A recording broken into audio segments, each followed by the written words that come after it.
Hello and welcome to my channel. I'm Tara with Simply Made Eats, and today we're making my most highly requested holiday appetizer. We're making cocktail meatballs. These are so good. We're gonna make homemade mini meatballs first, and we're gonna toss them in this delicious cocktail sauce. These go in about 15 minutes at every single holiday party that I go to. So I know everybody will love them at yours too. So let's get started. Because we're making mini meatballs, we really want all of our ingredients nice and fine. Because of this, I like to actually grate my onions. I don't like whenever I've got like a big chunk of onion hanging off of the meatball. It just gross to me. So if you don't want to do this, you can definitely just mince it, but just make sure that they're super small. You just want to grate about a half an onion. We want a 1/4 cup. And what's going to happen is you're going to get a very juicy onion. It's not gonna hurt anything to put this into the actual mix, but you can also just take a paper towel and just dab out some of that moisture. That's what I usually do. But a little extra moisture is not gonna hurt them meatballs. Next, I've got my best kept secret for meatballs. So we have 1 slice of sandwich bread. This is just an Italian bread. It's nice and soft. And you're just gonna pour over about a 1/4 cup of whole milk. Sounds kind of weird maybe, but I don't know. Guy Fieri taught me this when I was like 18 years old because I used to binge watch his cooking shows when I was a kid. But basically you're just gonna let this soak up for about a minute or two, and it makes the most moist meatballs. I know that's like a well-hated word, but it's the only good word for this. It's so juicy, so moist, so perfect. You gotta have the bread, the sandwich bread soaked in milk in your meatballs. I'm telling you. If not, just try it. Just try it once. All right, now we're ready to make our meatball mixture. I'm gonna start off with 16 ounces of ground beef. This is an 85/15, which I really like. It's like the perfect amount of fat content. We've also got some ground pork. We're just using 8 ounces of that. Next, we're gonna add in 1 egg. We've got a clove of minced garlic, a 1/2 cup of panko breadcrumbs.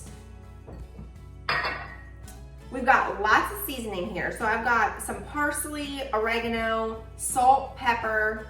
We've got garlic powder and onion powder. We're just gonna toss that in. We've got our grated onion. And last but not least, we've got our bread. So what I like to do is just pick this apart a little bit.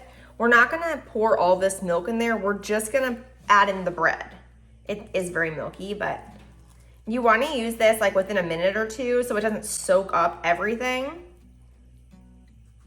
But then this leftover milk, you're just going to leave. We're not going to pour that in. Then you're just going to use your hands to just combine everything. You can wear gloves if you want to. Shouldn't take too long. And then you're just going to take a little bit and just roll it into a mini meatball.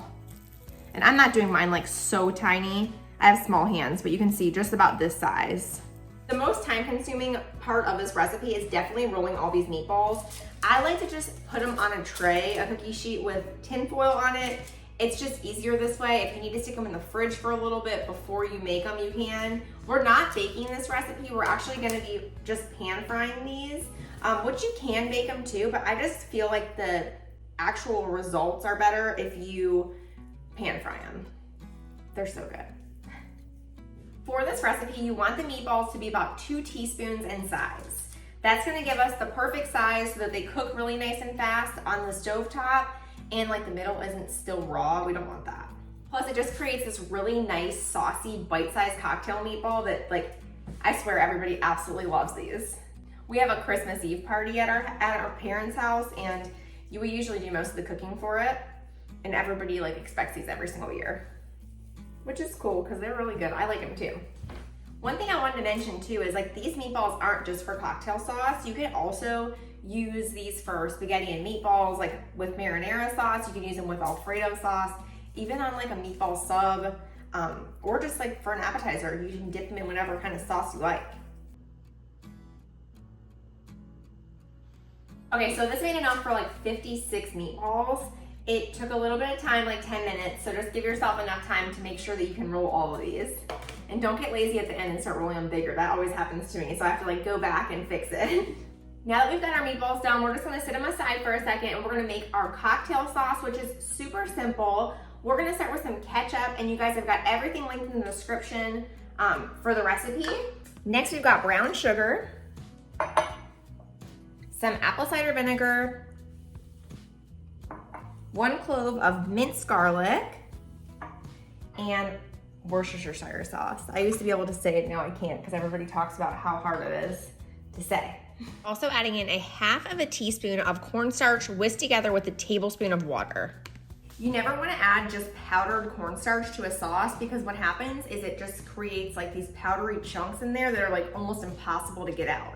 So you always want to dilute it with water first. Just make sure it's really nice and whisked together with no chunks and then pour it into your sauce. Now we're just gonna whisk this or use a wooden spoon to just combine all these ingredients. And I like to do this before I make the meatballs. That way I don't have to stress about it. I can just leave it cooking on the stovetop.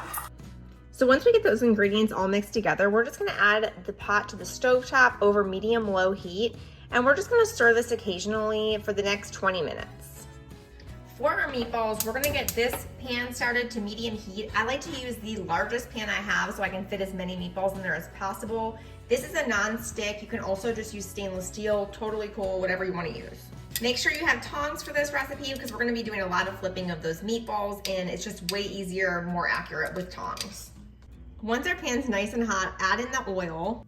Once that oil is nice and shimmery, we're gonna add in our meatballs. We're gonna cook these in 2 batches, so about 25 meatballs per batch. You wanna use your tongs to really move these around every few minutes so they don't burn, and you get all the outsides cooked. These are gonna cook until they're 165 degrees internally, and then you wanna just transfer them to a paper towel lined plate and start that next batch. We've got our sauce, which is nice and thick. If it looks thicker than this, you can definitely add a splash of water into it. And what we're gonna do now is we're gonna add all of our meatballs in there. We've still got the heat at medium-low.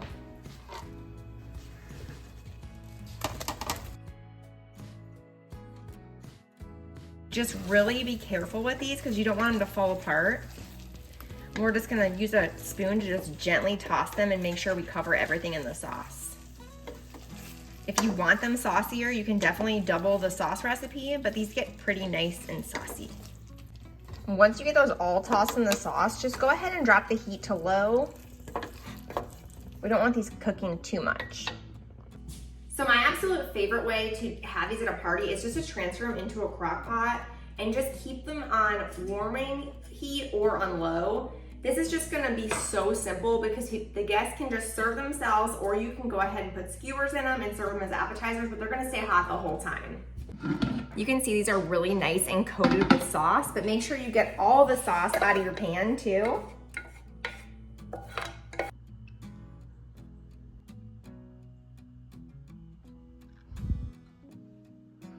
That's it, we're all done with these cocktail meatballs. I hope you guys love this one. Make sure to let me know in the comments if you decide to make it for a Christmas appetizer. I know everybody will absolutely love this recipe. They always do. Thanks so much for watching. Make sure to give this video a like and consider subscribing for new recipes every single week. I love sharing them with you. Thanks so much for being here and I'll see you next time. Bye. I think my favorite thing about these meatballs is just that sticky sauce. How good does that look?